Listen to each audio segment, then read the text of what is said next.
ലോക്സഭാ തിരഞ്ഞെടുപ്പ് പ്രചരണത്തിന് തുടക്കം കുറിക്കാനായി കോൺഗ്രസ് അധ്യക്ഷൻ രാഹുൽ ഗാന്ധി കേരളത്തിലെത്തും. ഈ മാസം 29-നാണ് രാഹുൽ ഗാന്ധി കേരളത്തിലെത്തുക. മുല്ലപ്പള്ളി നയിക്കുന്ന തിരഞ്ഞെടുപ്പ് പ്രചരണ യാത്ര ഉദ്ഘാടനം നിർവഹിക്കാനാണ് രാഹുൽ ഗാന്ധി കേരളത്തിലെത്തുന്നത്. കാസർഗോഡ് മുതൽ തിരുവനന്തപുരം വരെയാണ് യാത്ര.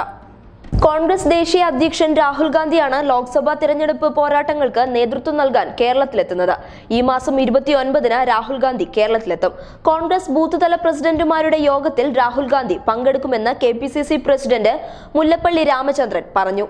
ദേശീയ രാഷ്ട്രീയത്തിലെ വമ്പന്മാരുടെ സാന്നിധ്യം കൊണ്ട് ശ്രദ്ധേയമായിരിക്കും ഇനി കേരളത്തിലെ വരും നാളുകൾ. പ്രധാനമന്ത്രി നരേന്ദ്രമോദി ഈ മാസം 15-ന് കൊല്ലം ബൈപ്പാസ് ഉദ്ഘാടനത്തിനും 27-ന് യുവമോർച്ച സമ്മേളനത്തിനും എത്തുന്നുണ്ട്. കേരളത്തിലെ BJPയെ സജീവമാക്കാൻ അമിത്ഷാ അടക്കമുള്ള കേന്ദ്ര നേതാക്കളും കേരളത്തിലെത്തും.